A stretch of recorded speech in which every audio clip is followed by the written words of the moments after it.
Buenas tardes amigas, amigos que nos siguen en Radio Informativo Huamantla TV. Estamos iniciando nuestro programa correspondiente precisamente a este miércoles 9 de diciembre del 2015. Y habremos de iniciar con ustedes con una reflexión. Antes, obviamente, ofrecerles una disculpa porque aquí en Huamantla padecemos de un problema grave que no es a diario, pero se da el problema de las conexiones de la distribución del internet, y esto hizo que el viernes no concluyéramos nuestro programa, sobre todo cuando estábamos hablando de los sueldos que tienen en el ayuntamiento, los regidores y los presidentes de comunidad. Y precisamente la reflexión tiene que ser en ese sentido. Claro, en el impreso, huamantla.org, están completos los sueldos que no pudimos darles el viernes pasado. Ahí usted los puede leer la columna en donde están bien especificados esos sueldos o remuneraciones, como le llaman algunos funcionarios. El caso es que no entendemos cómo, con sueldos importantes de más de 20,000 pesos, no todos los regidores cumplen con devengar esa remuneración. Si es para ellos devengarla el dejar dicho en su oficina que están en alguna comisión, pero nadie supervisa esto. Esto es un poco o un mucho como los diputados, que les dan dinero para ayudar a la población de sus distritos y no tienen ninguna obligación de rendir cuentas. Aquí también están cobrando una remuneración y no tienen la obligación de rendir cuentas en cuanto a qué hacen todos los días, porque cobran todos los días. Esta reflexión, decíamos, es porque a tiempo parece injusto que, si bien ellos tienen un sueldo bastante decoroso, en los presidentes de comunidad hay 3 categorías. Claro, no están señaladas como tal en los sueldos o en las remuneraciones, pero nosotros tenemos que hacerlas porque son A, B y C, o primera, segunda y tercera clase de presidentes de comunidad. Dicen que es por el número de habitantes en cada comunidad. Pero entonces, ¿por qué no a los regidores les pagan de acuerdo a las comisiones que desempeñan? No, a ellos es parejo el sueldo. Y en los presidentes de comunidad hay de 8 a 21,000 pesos mensuales. ¿Cuál es la diferencia?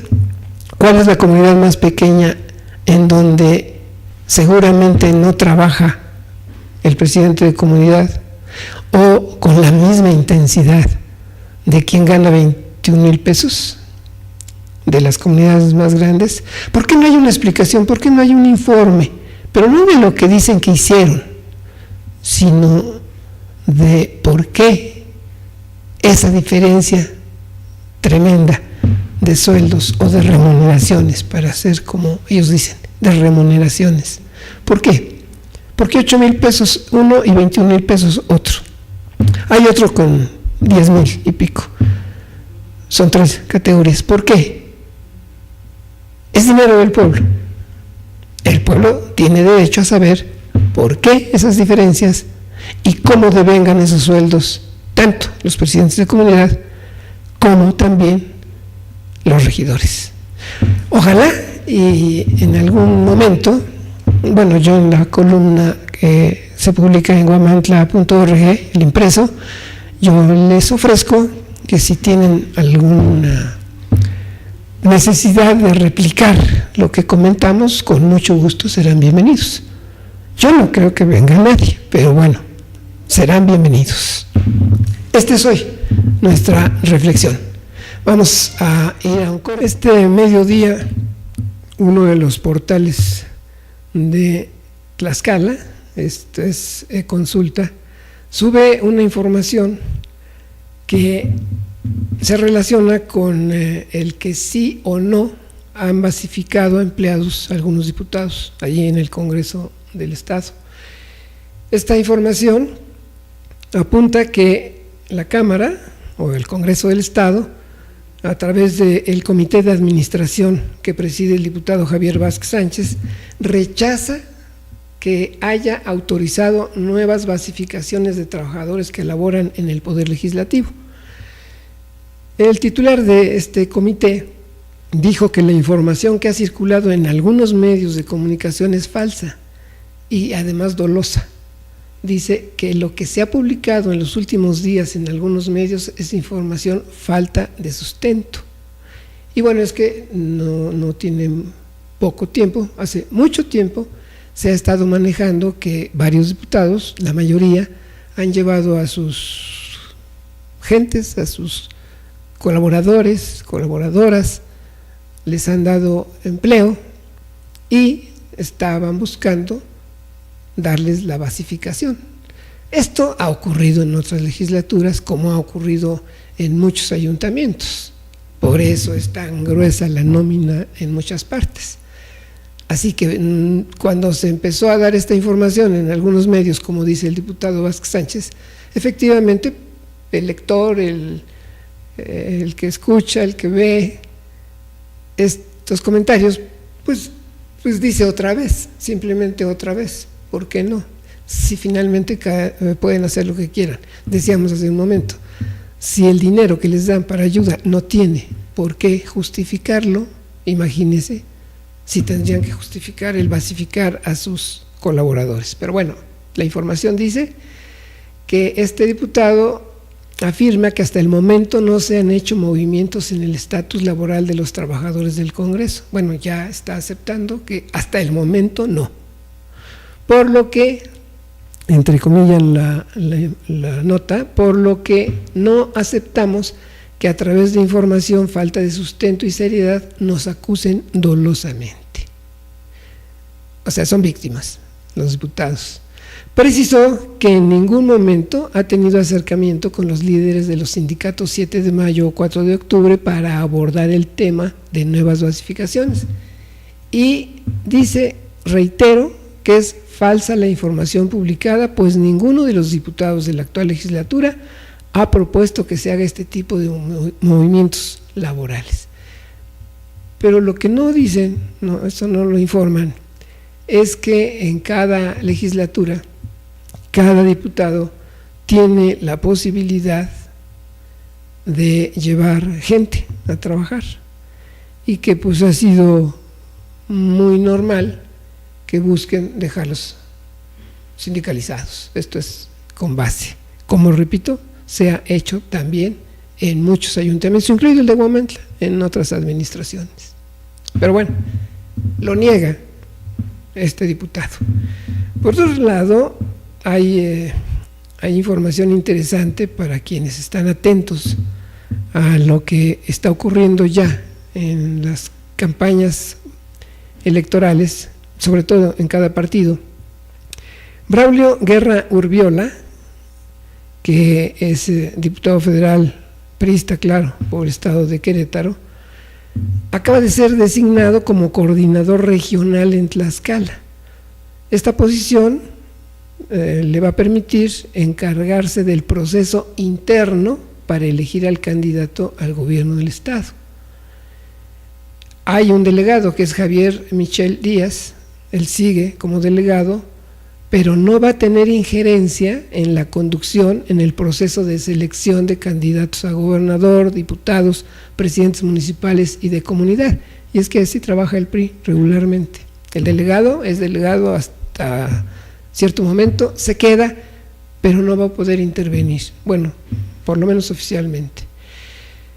Y dice la información que en la fecha en que se presentó la convocatoria a candidato a gobernador, este delegado, Michel Díaz, fue recriminado por priistas luego de que en su mensaje ensalzó a Marco Antonio Mena Rodríguez y lo acusaron de tener favoritismo hacia el diputado local. Seguramente por eso el Comité Nacional dijo, va, un nuevo coordinador regional para Tlaxcala. Y concluye la información señalando que a pesar de la presentación oficial, la presentación oficial se tenía programada para este miércoles en la sede estatal del PRI después del mediodía, minutos antes de la misma fue suspendida y reprogramada para mañana bajo el argumento de que el diputado tiene que presentar hoy una iniciativa y se le complica. O sea que cuando se hizo la convocatoria para que hoy, después del mediodía, fuera presentado el diputado federal Braulio Guerra Urbiola, no sabían que hoy tenía que presentar una iniciativa en la Cámara de Diputados y que por eso no pudo llegar a Tlaxcala. Fíjese por qué los rumores, por qué se desconfía de lo que vienen haciendo en estos procesos electorales. Los priistas se molestan y se molestan con justificación porque las cosas no son como pretenden que sean. Las cosas dan vuelta, le dan vueltas a las cosas y el asunto está en que cada vez hay más desconfianza en este proceso interno y todo el mundo apunta a que con seguridad va a ser de delegados. Los delegados llevan su consigna y la consigna habrá de ser de elegir, que no, sino designar al candidato que tenga el visto bueno de las autoridades políticas partidistas en el Comité Nacional. Pero bueno, esto es lo que vamos a poder ver seguramente muy pronto, porque ya inició esta campaña preelectoral en cada partido. Ya hay aspirantes, algunos, ya hay jaloneos, y aquí está el ejemplo, en el Partido Revolucionario Institucional. Aquí en Huamantla, y precisamente en el impreso huamantla.org, hay dos notas similares. Si usted lo tiene ya, si usted lo leyó, son dos notas similares. Una es: arranca Protección Civil de Huamantla operativo anticohetes, y la otra es: necesario un operativo para hacer cumplir la ley. Y es que en la información oficial del arranque de este operativo de protección civil, pues se argumenta que por las fiestas decembrinas y por la peligrosidad que representan los explosivos que se utilizan, especialmente dicen que los utilizan los menores. No es totalmente cierto, menores y adultos también. Bueno, que por eso inicia el operativo. ¿Y en qué consiste el operativo? En la información oficial vemos que se les pide a los padres que no permitan a los niños que jueguen, que utilicen estos explosivos decembrinos, vamos a designarles. Pero también piden que si saben en dónde los venden, le avisen a Protección Civil. Pero por otro lado, también argumentan que tienen detectados los negocios en donde los venden y que esperan. Si está prohibido y tienen detectados algunos negocios, ¿qué esperan? Porque no sé ustedes, yo sí he escuchado que están detonando los explosivos estos de diciembre, independientemente de que también hay los de siempre y los de cualquier fiesta, que son seguramente que más peligrosos, porque no hay pues una forma o un lugar a donde ir a aprender para utilizarlos. Bueno, aquí es normal que en cada época se diga que se inicia un operativo. Ya hacíamos el comentario también el lunes pasado, ¿por qué ahora en diciembre se va a implementar, todavía no se anuncia, pero es cada año, de un operativo para dar protección a los vecinos de Huamantla, del municipio, y a los visitantes por las fiestas decembrinas. Bueno, en este año no se ha implementado y ya estamos a 9 de diciembre. Pero aun cuando se hubiese implementado el día 1, ¿qué significa? ¿Que la vigilancia no es completa todo el año y solamente en diciembre se duplica o se hace un operativo especial y todo el año? Hoy, también tenemos que decirlo, hoy es más fácil ver a un policía solo o una pareja en alguna esquina más tiempo, porque regularmente usted los podía ver caminando y platicando, no fijándose en lo que pasaba, caminando y platicando. Pero hoy hemos podido observar que hay elementos que permanecen algunos minutos en algunos puntos de la ciudad, y bueno, eso ya cambia un poco las cosas, porque ya pueden percatarse de alguna persona en actitud sospechosa o de algún ilícito que estuviera por cometerse. Pero eso debe ser todos los días y todo el año, y debiera de ser día y noche. Por las noches usted solamente ve patrullas que pasan a toda velocidad por las calles de la ciudad. Todavía no vemos, no conozco alguna persona que me platique, que me diga que ha visto a los jefes, como aquí lo ofrecieron, que anden caminando por las calles, que debieran identificarse en los negocios, principalmente. No van a tocar en las casas de habitación, pero en los negocios debieran identificarse y decir que hay un cambio en la policía y que ellos salen a caminar, porque nos dijeron aquí, no son policías de escritorio. Pero eso, si ocurre, cuando ocurra, también tiene que ser todo el año. Bueno, lo de la presentación no, pero lo de los recorridos sí, todo el año. No solo en fiestas como las que se dan en diciembre. Siempre tiene que extremarse la vigilancia, porque de otro modo los burlan los delincuentes. Bueno, ya no diga los delincuentes, que es lo grave. Quienes cometen faltas administrativas los pueden burlar, como siguen burlando a la vigilancia de los famosísimos parquímetros. La siguen burlando, o no sé si sea con consentimiento de los responsables de vigilar que se cumpla. Pero si fuera así, qué lamentable. Ya decíamos en otro programa que si un visitante llega y ve los anuncios de que está en zona de parquímetros, pues religiosamente va y cumple, o en su teléfono paga. Pero muchísimos no pagan y están todo el día ocupando los cajones y no pagan. Hay muchísimos vehículos que seguramente no están arreglados con nadie, y o les quitaron o les quitan las placas, que es la forma de sancionarlos cuando no pagan, y ahí permanecen estacionados todo el día en los parquímetros.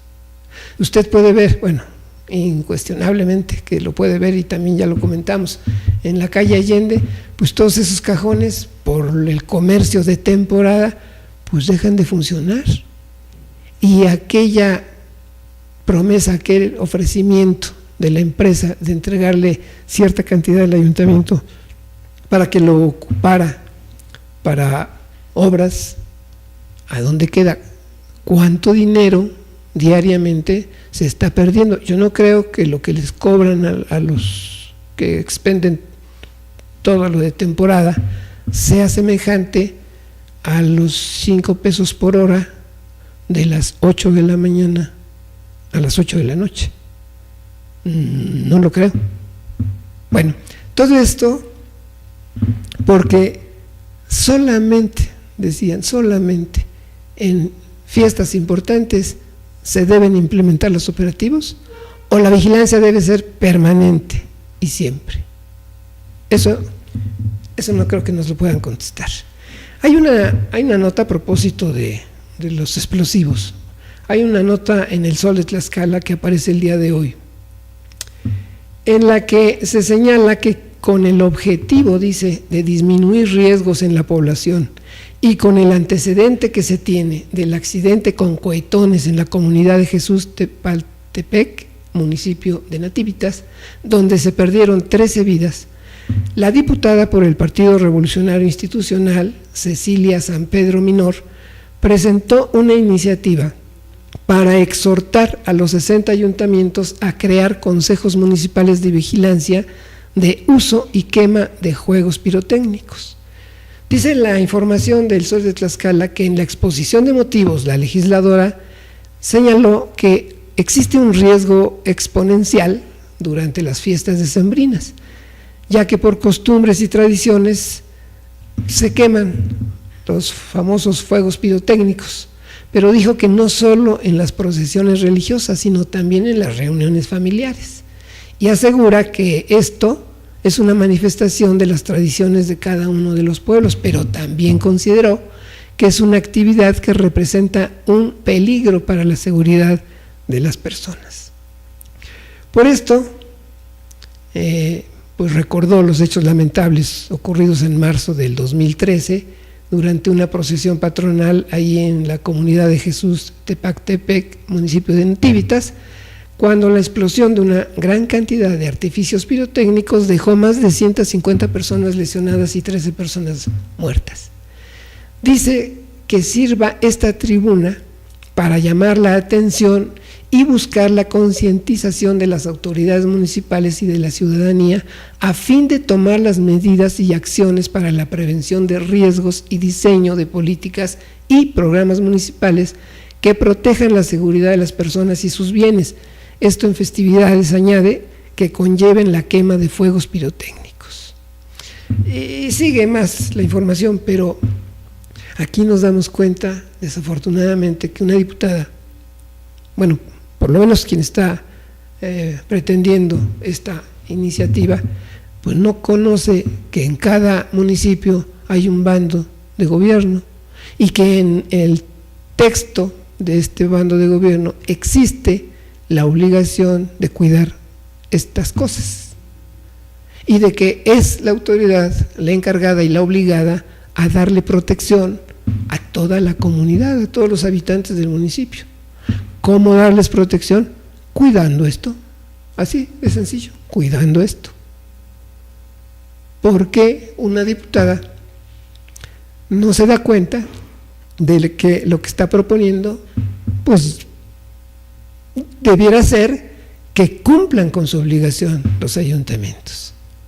Nada más, no que creen lo que ella propone, ¿no? Este consejo, no, existe un bando de gobierno, ahí es en donde deben enfocar los diputados y las diputadas su trabajo, en obligar, porque pueden hacerlo, en obligar a los ayuntamientos a que cumplan con las leyes que ya están establecidas.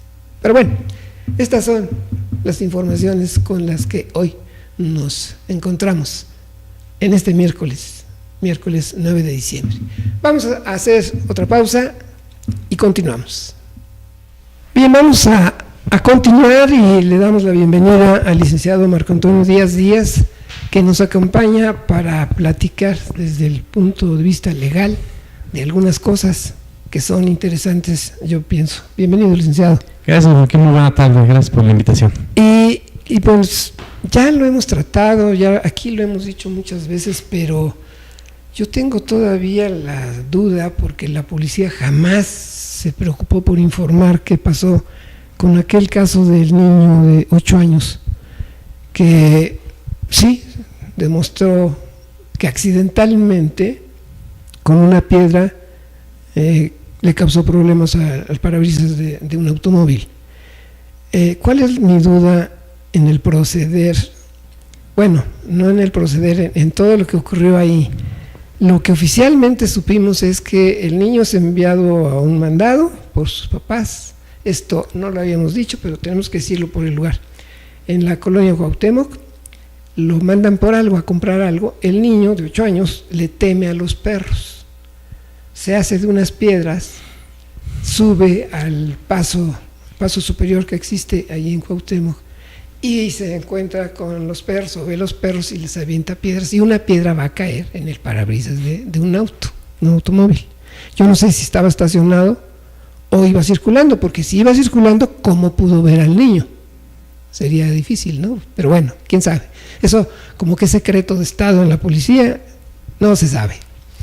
No, nunca pretendimos que nos dieran los datos del niño, no, pero sí porque, ¿cómo fue que cuando él arroja la piedra, le cae al parabrisas, el conductor se baja y sujeta al niño de una muñeca, le profiere insultos porque le rompió el parabrisas, dice, en tanto quien le acompañaba en el auto usa el teléfono, le llama a la policía?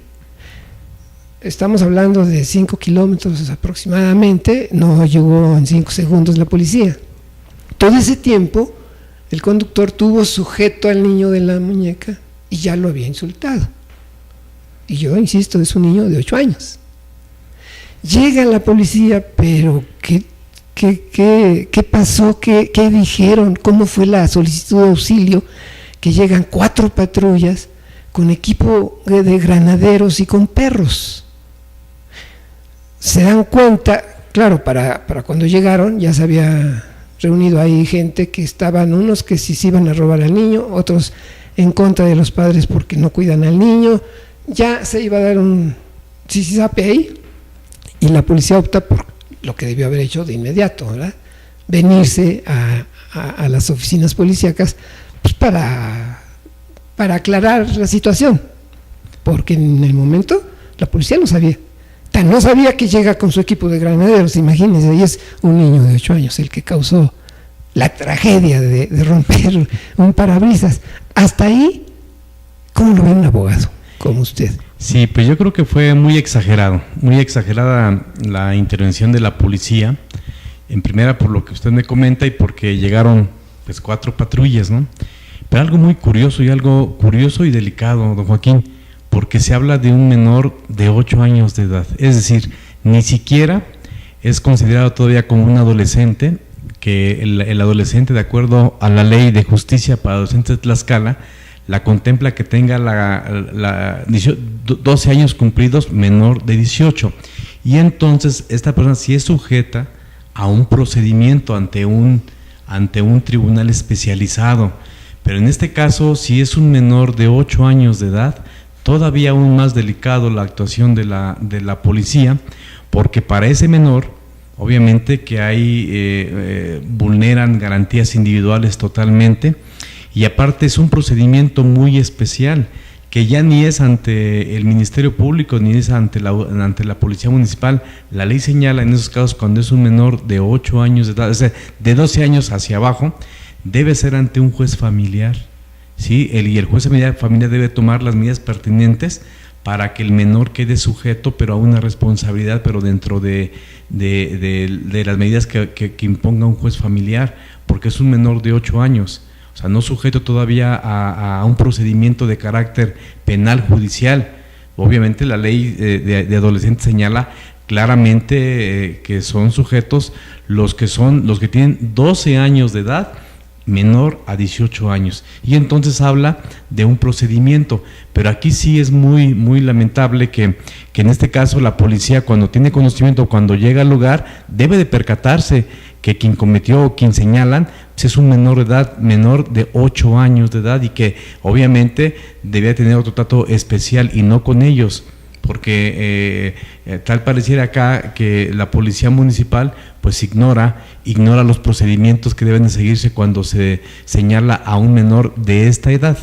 O sea, y obviamente pues restringen garantías individuales. Es cierto que la ley señala que cualquier persona puede tener a una persona en flagrancia de un delito y ponerla a disposición de la autoridad inmediata, pero en este caso estamos hablando de un menor de 8 años de edad, que te digo, tiene un procedimiento muy especial, y bueno, y si ahí la autoridad no informó, ¿por qué no informó? Porque no les convenía informar que se trataba de un niño de 8 años que fue detenido por 4 patrullas o por elementos a bordo de 4 patrullas, y exageraron en la detención.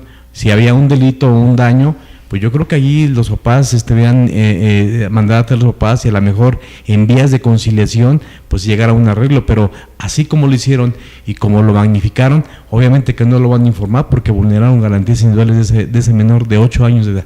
Se nos dice que lo subieron a las patrullas no en calidad de detenido, sino para que llegaran a las oficinas de la policía y ahí los padres y las víctimas de la piedra llegaran a un arreglo. Obviamente pues sería pagar los daños, que yo quiero entender que está bien, porque el menor no tiene por qué pagar. ¿Cómo va a pagar? Pues tienen que ser los padres, ¿no? Claro.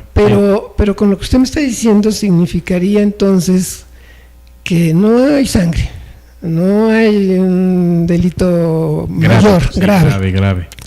Que si la policía tuviera la capacidad que debe tener, que tiene la obligación de tener, se hubiera contentado con tomar los datos, invitar a los padres o llevar a los padres, no al niño, a las instalaciones de la policía a efecto de hacer ese convenio, o de tomar los datos y poner el caso a consideración del juez familiar. Sí, claro, y yo creo que allí en primer lugar se toma en cuenta, por ejemplo, la persona que está en ese momento señalada. Si es un menor de edad, en ese momento pues se toman medidas necesarias porque no se puede detener a un menor de esa edad, de 8 años de edad. Y luego la otra, si no es un delito grave, no tiene por qué la autoridad en esos casos violentar, así como lo hizo, los derechos individuales de este menor. Y la otra, don Joaquín, que la ley igual contempla, esta ley de adolescentes contempla que si el delito no es considerado como grave, el menor no se le puede detener. Se deben tomar medidas pertinentes, en este caso para garantizar algún daño. Si fue un daño en las cosas, obviamente que lo más adecuado es que se cita o se busca a los familiares del menor y con ellos se llega a un acuerdo sin que esté detenido esa persona, porque en todo caso ni le compete a la autoridad, en este caso a la Policía Municipal, ni le compete al Ministerio Público de Fuero Común, porque para ello hay órganos especializados. Si se pone a disposición del Ministerio Público, él debe tomar medidas pertinentes, que ver que es un menor de edad, que tiene 8 años de edad, y dar aviso a la autoridad en forma inmediata de que están en casos que la ley de adolescentes no contempla. La ley de adolescentes es muy clara: 12 años de edad cumplidos, menor de 18 años, y entonces son sujetos a un procedimiento, y en ese procedimiento, dentro de los 48 horas que marca la ley, si el menor de edad cometió un delito que no es grave, no puede estar detenido. O sea, no se puede estar detenido. Hoy nos pueden negar que haya estado detenido, pero el caso es que estuvo en las oficinas de la policía y fue a bordo de una patrulla, con el abuelo y creo la madre del pequeño, pero sí fue el pequeño a las instalaciones, yo digo a la barandilla. Sí llegó a la barandilla. Yo creo que aquí preguntarle a la autoridad, pues en este caso, pedirle que cómo se registró ese menor, cuál fue el reporte que se realizó y cuál fue el resultado de esa detención, porque de una u otra manera el subirlo a una patrulla, el trasladarlo del lugar donde cometió este daño y llevarlo de traslado a la comandancia, pues es una detención, es una retención, o sea, ahí lo detuvieron, ¿no? Que después digan que no estuvo detenido entonces, pero fue detenido porque lo llevaron en la patrulla, como lo comenta, de donde fue el lugar a Seguridad Pública, imagino fue ahí. Entonces ese fue un traslado y ahí fue una retención. Obviamente que me imagino que se han de haber percatado de la edad del menor y las consecuencias que implicaría el tenerlo ahí y el haber actuado así.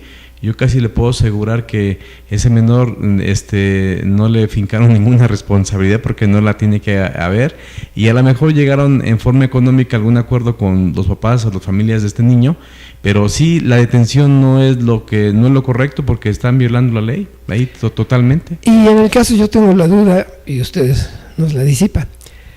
Sí es cierto que en los delitos en flagrancia, si yo veo el momento, yo puedo detener a quien lo comete, pero entonces empezaríamos porque el lesionar a una persona es un delito, el romper un parabrisas es daño en las cosas, es un delito, no es una falta administrativa. Sí. ¿Por qué no lo pusieron a disposición del Ministerio Público?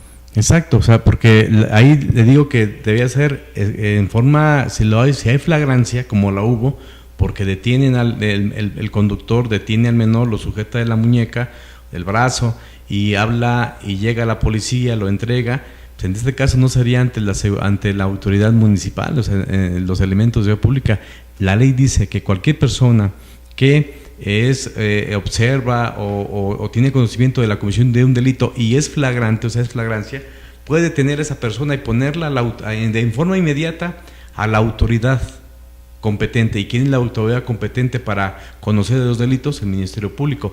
Ya el Ministerio Público, al observar que es un menor de edad de 8 años, tendrá que tomar las medidas pertinentes. La ley es muy clara. Dice que debe de informar al juez familiar sobre esta cuestión, y el juez familiar tomará las medidas pertinentes en torno al menor de edad, porque no lo va a mandar a un centro de readaptación o a algún lugar. No, dice que ahí la ley señala que las medidas son de cuidado en la familia, porque vamos, es sujeto que todavía no tiene uso de la cuestión legal que debe estar sujeto toda persona. Obviamente que sí hay una responsabilidad, pero para eso hay medidas que la ley señala y que el juez familiar debe tomar en cuenta para aplicarle al menor, a la familia. A la familia. Responsabilizar a la familia. Claro, sí. Y atender al niño, o el niño no sufriría algún impacto en el cerebro. Lo que pasa es que también señala que ahí los mandan con tratamiento psicológico, porque obviamente una detención de esta índole, que llegan varios elementos y luego en ese sentido, así como vienen, pues sí genera un impacto psicológico a ese menor de edad, y que debe estar sujeto a que se le haga un estudio para ver si de ese momento pues no tuvo alguna repercusión, porque muchas veces por la forma en que como llegan estos elementos y hacen todo lo que si lo hicieran con un delincuente de alta peligrosidad o un delito grave, cosa que casi no sucede, pero sin embargo magnifican las cosas y sí genera un daño psicológico que habría que checar si ese menor no lo tuvo. Y bueno, ahí también podría tener responsabilidad la autoridad que lo detuvo y que estuvo adentro hasta negociar una o X reparación de daño. Y la víctima de la piedra, cualquiera tiene facultad de detener, pero yo no sé quién sea, porque pues, ocultaron muchos datos, ¿no? Pero quien haya sido es un adulto, sujeto por la muñeca al niño, ¿durante qué? ¿10 minutos? Porque en lo que hacen la llamada, se prepara la policía, o suponiendo que ya estén listos para cualquier emergencia, pues no llegan en 10 minutos, bueno, pero vamos a exponer 10. Durante 10 minutos, aparte de haberlo insultado, lo tiene sujeto de la muñeca. No incurre en una falta. Sí, es que volvemos a lo que la ley señala. Si él tiene conocimiento de la existencia de un delito, y máxima que se le cometió a él porque hubo un daño en un vehículo, o sea, en su parabrisas de su carro, ¿para qué hacer la llamada en ese momento? Pues lo detiene, o sea, lo retiene él y lo lleva y lo pone a disposición del Ministerio. ¿Sabe qué, señor? Este niño me hizo esto.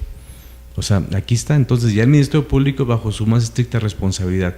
Pero si él lo tuvo ahí, pues también, o sea, aparte de que lo ha de haber ofendido, lo ha de haber, pues no sé, dicho varias cosas, y el detenerlo de esa manera, pues sí es una cuestión también que a él podría ser hasta un daño de lesiones si le ocasiona un daño al tenerlo sujeto en su brazo, lastimarle su muñeca. Entonces yo creo que ahí más prudencia, es decir, si tuvo conocimiento de esto, pues de inmediato a la autoridad, ¿para qué habla? ¿Para qué que venga la policía municipal? Si la ley es muy clara, yo tengo conocimiento de la existencia de un delito y hay flagrancia, pues yo lo detengo y lo pongo a disposición de la autoridad inmediata, o sea, autoridad competente. No lo voy a tener ahí 10, 15, 20 o 30 minutos, porque entonces ya no sería la flagrancia.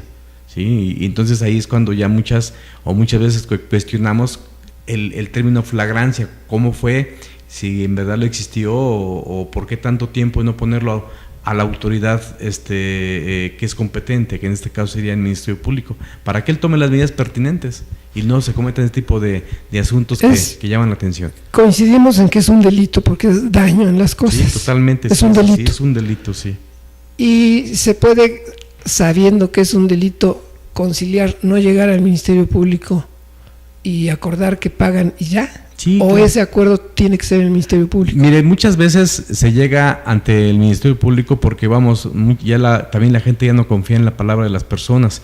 Entonces, yo lo considero es que se hubiera puesto a disposición, bueno, se lleva al Ministerio Público y ahí en ese momento se levanta un convenio, los papás pagan y sin ningún problema, pero no hacer todo el asunto de llevarlo a una autoridad que no es competente, de tenerlo ahí, hacer un convenio y luego pasarlo, o sea, porque entonces ya no es facultad del Ministerio Público, así como lo fue, en que tenga conocimiento de los delitos. Es el único que tiene facultad para conocimiento de los delitos, de acuerdo al 21 constitucional. La única facultad es el Ministerio Público.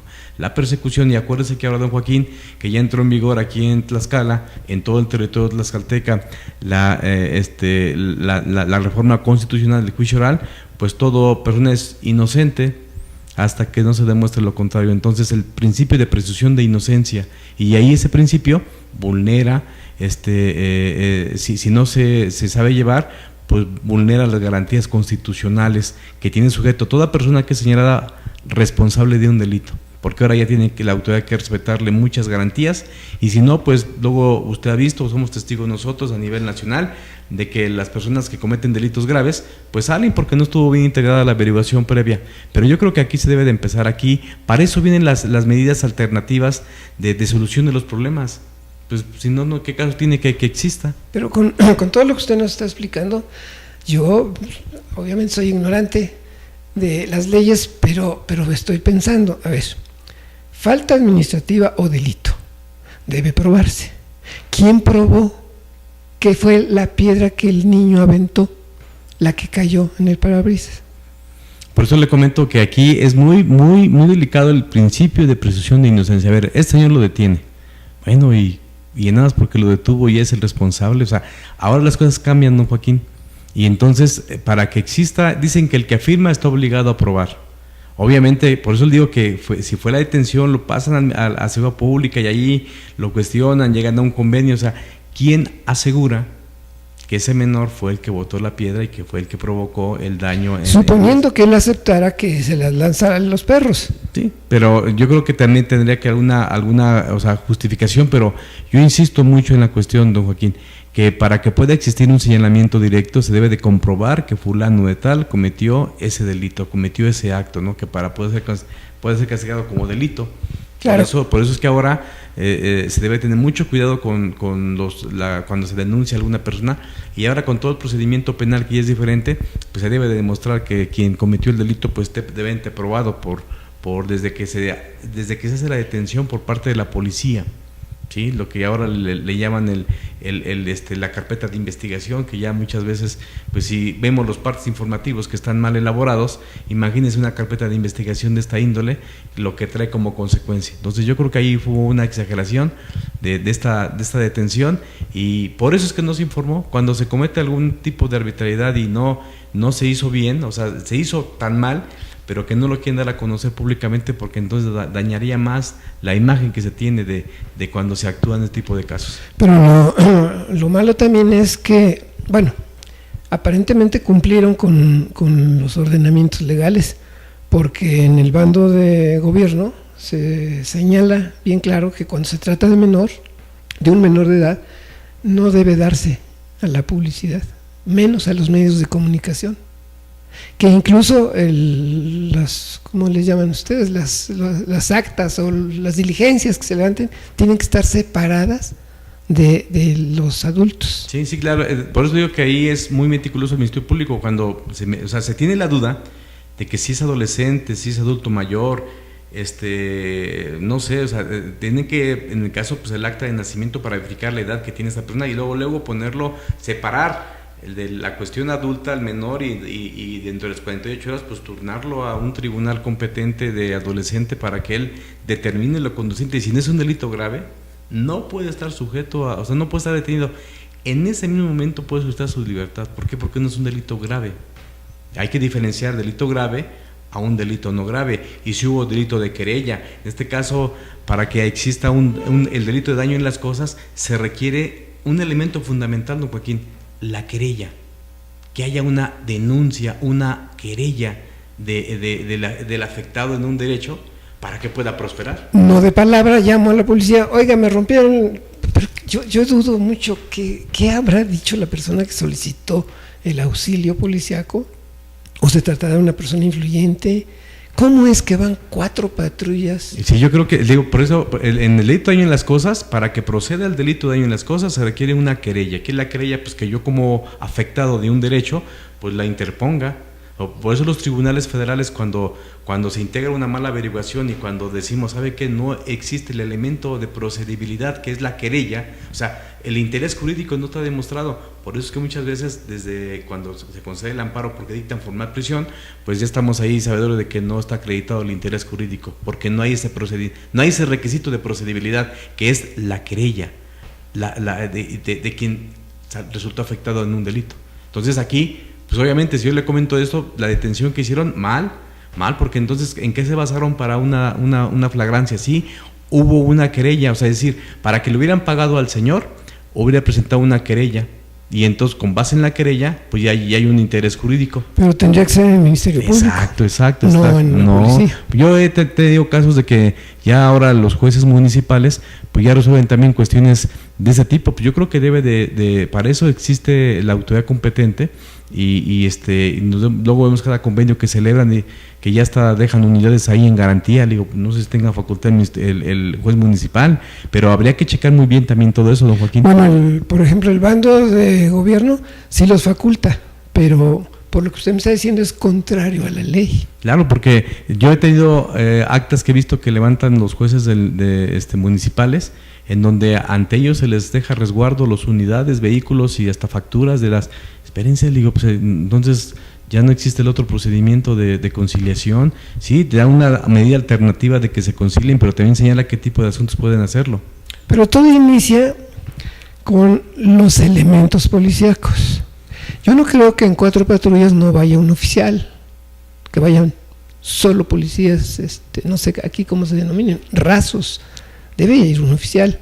Y yo no aspiro a que todo el cuerpo de policía municipal conozca la ley, pero los que están al mando, no el comisario, su abogado. No, yo me refiero al que va al mando en una patrulla, por ejemplo, o en un rondín. Alguien va de responsable, de jefe, de encargado, no sé. Por lo menos que ese conociera la ley. Tienen obligación, ¿no? Claro que sí, pues porque van a una detención, ¿no? Les hablan para pedir auxilio, y muchas veces les ha pedido auxilio y a veces no actúan. Entonces habría que pedir información, don Joaquín, porque sí es para conocer o para saber, si es que la quieren dar, para saber qué pasó ahí. Pero desde el punto legal es ¿no? A lo mejor hay otra versión diferente a la que estamos platicando nosotros ahorita, ¿no? Entonces, pero dentro del procedimiento que señala la ley, sí debe tener mucho cuidado la autoridad, quien detenga a cualquier persona, por menor que sea. O sea, ya hablamos de lo que es el adolescente, ya hablamos de lo que es a quien le compete con ese tipo de asuntos, pero bueno, yo creo que ojalá pues se pudiera dar a conocer, no nombres, pero sí, por ejemplo, qué procedimiento, qué hizo, qué actuó, cómo resolvió la autoridad, y si fue la policía municipal, si fue el Ministerio Público, pues habría que saber qué fue lo que pasó. No le voy a decir que muchas, hay 2 personas que se han acercado a nosotros y nos han preguntado por qué no intervino Derechos Humanos. Yo ya estoy en comunicación con la visitaduría de Apizaco, que es la que controla Huamantla. Aquí hay una delegación, me enteré, pero pues no tuve suerte y nunca encontré a nadie. En Apizaco sí, entonces ya hay una comunicación, porque yo creo que a Derechos Humanos sí van a tener que informarle en la policía cómo pasó todo. Claro, ahí se hace una queja y obviamente le tendrán que informar a ellos, pero digo que si aquí hubo una verdadera atropello a los derechos humanos de ese menor de 8 años de edad. Entonces, y bueno, y ojalá pues que si la comisión interviene, pues que se sepa, ¿no? Porque ya lo que no queremos los ciudadanos, don Joaquín, es mucha violación a garantías individuales. ¿De qué sirve que se haya reformado la Constitución, de que señale un capítulo específico de los derechos humanos? La misma Corte ha señalado que se deben de respetar por cualquier persona que esté procesado sus derechos humanos. Imagínense, es un niño de 8 años de edad.